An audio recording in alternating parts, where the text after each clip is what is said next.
Hi, this is Maggie at Full Metal Rock, and I'm here with Tommy Thayer of KISS. Hello, I'm going to hold this close so we got good... Yeah, because they want to hear your voice, not mine. Oh, that's not true. They like your voice, too. I think they're more interested in what you have to say. Okay. I'm really excited for you because this is the fourth night of your KISS World Tour. That's right. 19 European dates. Mm-hmm. How's it going so far? It's going fabulously. Yeah. We did Moscow and Helsinki and Stockholm last night, and we were in Oslo speaking right now, and it's really going great. We always have huge crowds in Scandinavia, and it's just exciting to see so many people come out and be so excited to see the band. And so the shows have been big. The stage and our production is really going well, but it's always some tweaking going on to begin with at the beginning of a tour, as with anybody. Every tour, yeah. In terms of the sound lights and the pyro and the video and all that sort of thing. The thing about KISS for me is that it's an experience. Mm-hmm. It isn't just the music. Although the music itself is, I always describe it as when a KISS song comes on, it makes you want to do something. It makes you want to get up and dance, or get up and shout, or or get up and move, or whatever it is that you want to do. But it's the whole experience that you bring with it. That it must be incredibly difficult to narrow down to the number of songs that you select. Well, that's always a challenge because there's so much back material and so many records that have been recorded over the years. I mean, the first KISS record came out in 1974, so we're looking at 43 going on 44 years now, and that's a lot of material to choose from. And of course you have the classics, and so many people are depending really on hearing those songs that if you don't play some of them, they get pretty pissed off. And then there's diehard fans that are very, the purists that want to hear those deeper cuts, and we try to throw a few things in, but then again, the masses, it's crickets sometimes with some of those songs. So it's a fine line. We try to balance it out the best we can, though. I noticed so far you haven't played anything from the Monster album. Is that a deliberate decision, or is it just you're going with the flow and seeing how things... Well, again, you've got the classic songs, and I'm just going to be honest with you. Not as many people know the stuff that's on Monster, the most recent record that came out a couple of years ago, just because, as you know, records aren't selling like they used to. The record business is in huge decline, and so the sales aren't there. People aren't getting the new music as much. So I guess that's reflected when we decide on what songs we're going to play.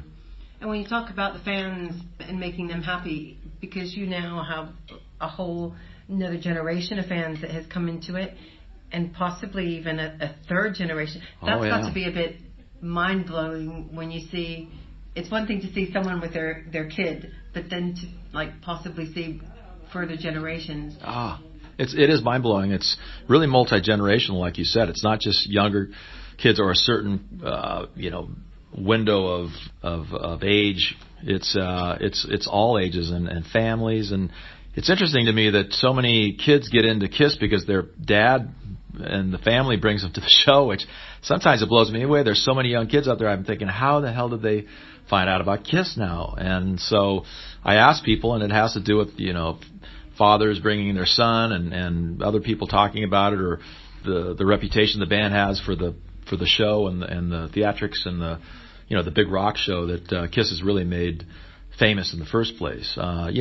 These big pyro shows and the big spectacular like we do is a lot of it is forged by KISS through the years, and we have that reputation and that kind of legacy, and I think people come to see that too. So it blows us away though, because every night Paul will say, how many people haven't seen KISS before, and it's amazing how many people raise their hands.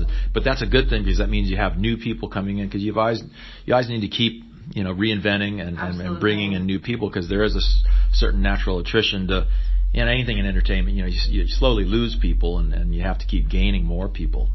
And going back to talking about the set list as well, the other thing that has, when you mentioned that you've got the pyro and all the stage antics and everything that goes on, because that all has to be choreographed. So there's so much that goes into a KISS show. It must take months of preparation for each time you go out on the road. It does. From a production standpoint, there's meetings and designs and things that are happening months and months before we go out, like you said.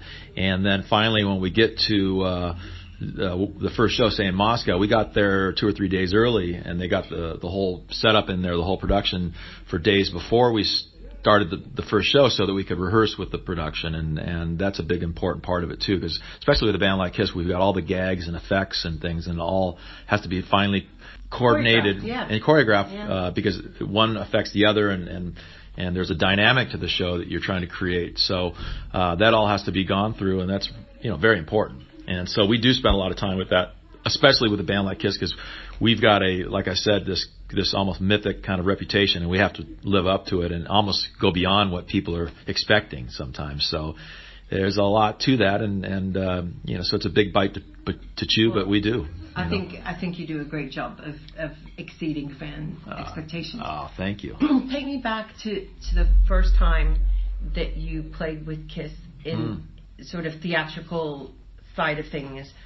The first time you had to go up on one of those stage lifts that takes you up, what was that like for you? And what was the view of the crowd like? Well, luckily I don't have fear of heights and that sort of thing. Paul actually gets a little shaky.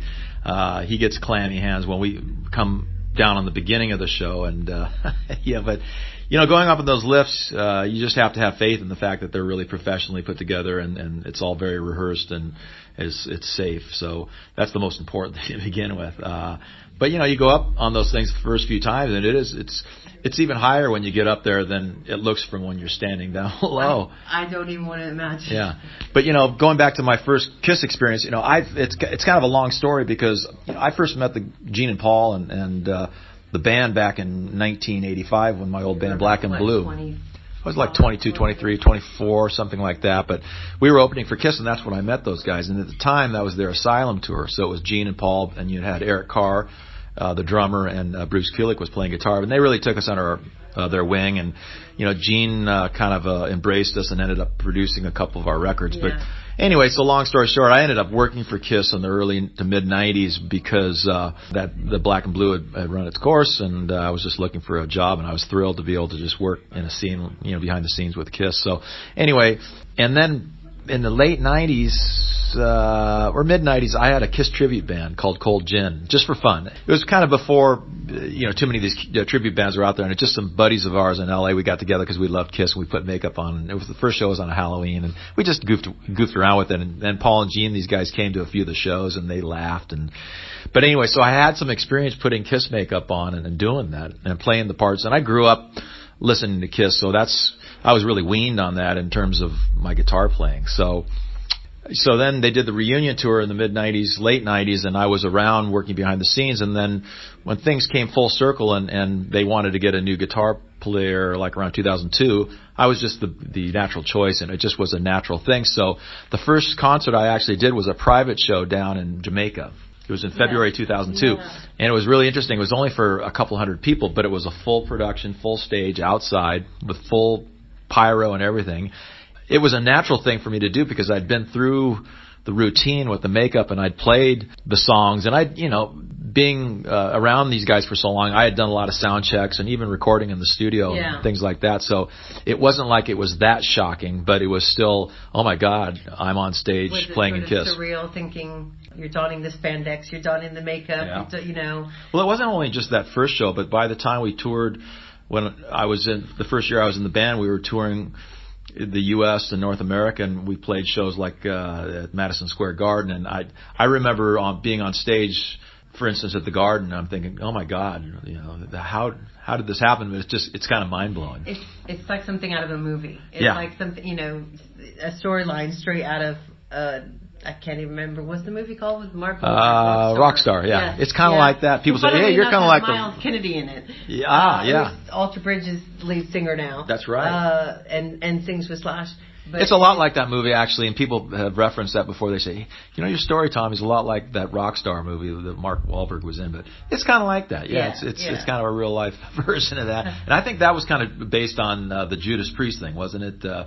Ripper Owens and his whole thing, because he was a big fan and he played in a tribute band, and then he got to be in Judas Priest for a while. But anyway, it's very interesting, and when you put your mind to something, it's interesting how life evolves and reveals you never itself. know where life's going to take you. Yeah, and it's not that I had, people say, "Oh, Tommy, you're smart. You had this all planned," and I said, "Actually, I didn't. It was just, it all just kind of happened in a weird way. One thing leading to another, and that's." I didn't have a big long-term plan. No. I just loved doing it and being around the music business and being in bands, and I just followed my passion, and this is where it ended up, which is kind of cool. It's very cool. Very cool. I want to talk to you about your Epiphone guitar, the newest one, because you had the Spaceman, which was back in 2012, I want to say. Yeah. And now it's the White Lightning. Yes. Which is sweet looking piece of equipment. It's nice. This is my third signature guitar with Epiphone now. The first one was the Spaceman Les Paul, which was 2012, and then in the beginning of 2014, I came out with the White Lightning Les Paul. Yeah. And now it's the White Lightning Explorer. And so I don't know if you're familiar with guitars, but the Explorer is a slightly different shape, and it's going to come out later, officially come out later this year in fall of 2017. But I've got some prototypes already. I saw one backstage. Yeah, and I'm actually playing one on stage right now, and it's beautiful. The response has been very good so far. And what differentiates it from the previous White Lightning? Well, the White Lightning Les Paul is a Les Paul style, so the Les Paul is a style of guitar. Yeah. And now this is an Explorer, which is another body style that originally Gibson made. And so it's just it's a different looking guitar, but it's the finish, the metallic white finish and all the chrome hardware and the same pickups and the way the binding is and the details is just like the other White Lightning, but it's a different body shape, which is known as the Explorer. It's a sweet looking thing. Thank you. What do you like to jam to when you're sitting at home? I've thought about that. I'm a big fan of great pop music. I'm a huge Beatles fan. When I'm at home, I'm listening to, I listen to Steely Dan. I listen to, for some reason last week I was listening to Jerry Rafferty, great singer-songwriter. So, a lot of different things. I listen to a lot of classical music too. Yeah. But I'm just a rock purist, really. Yeah. I love great rock and roll, songs and bands, and it goes all the way back to the 60s and the 70s for me. What sort of bands are doing it for you at the moment? Newer bands? What's your interest at the moment? There's not a lot of them, it's unfortunate, but even bands like Coldplay and Foo Fighters and things like, even though those bands aren't brand new, they've been around for a few years, but I like anybody that does it good and writes great songs and has a good sound and good production in the studio and that sort of thing. Yeah, cool. Yeah. Cool. How much fun was it doing the Scooby-Doo DVD?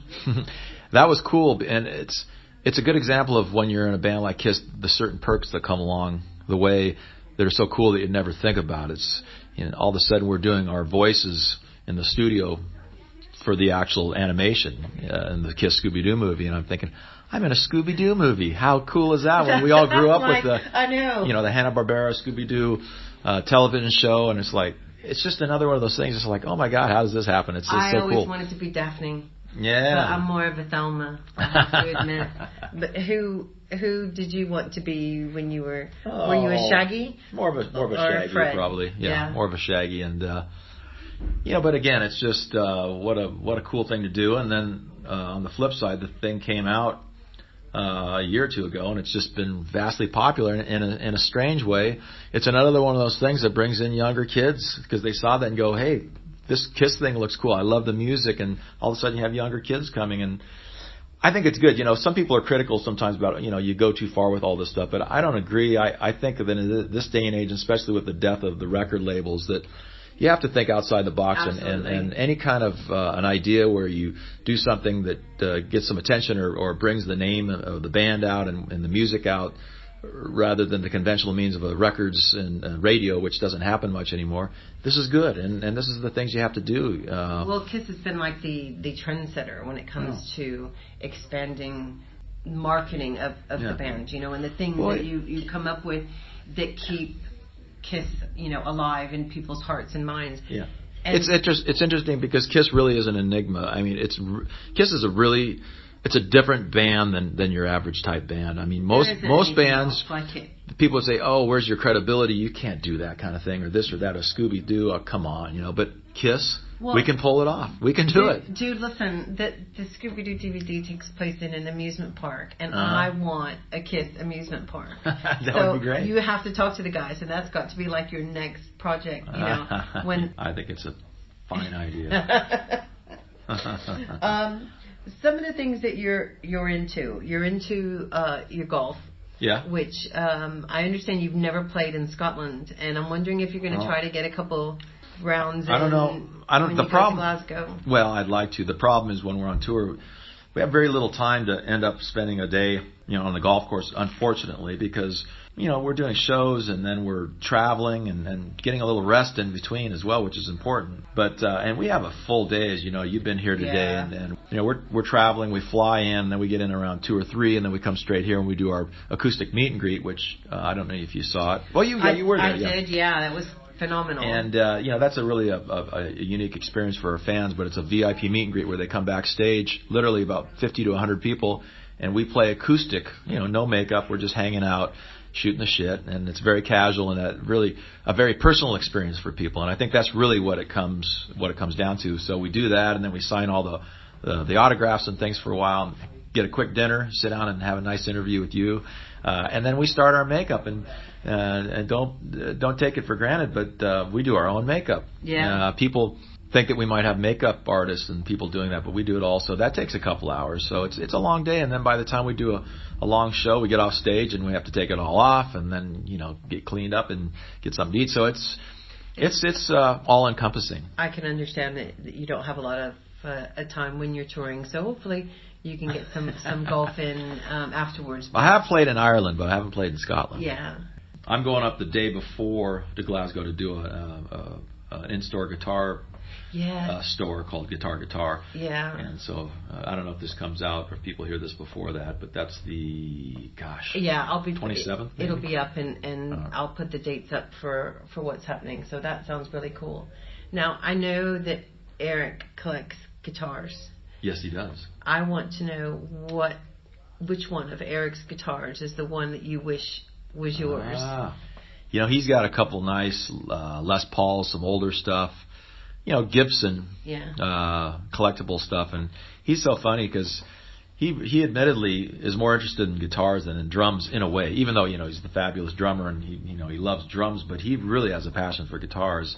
As a matter of fact, when I was working on the White Lightning Les Paul, he was very instrumental in some suggestions, the color, the white metallic, and he said you should call it White Lightning.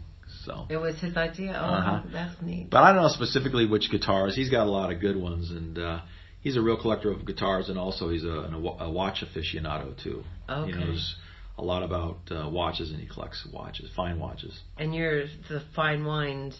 I like wine. I love great food and wine, and red or white.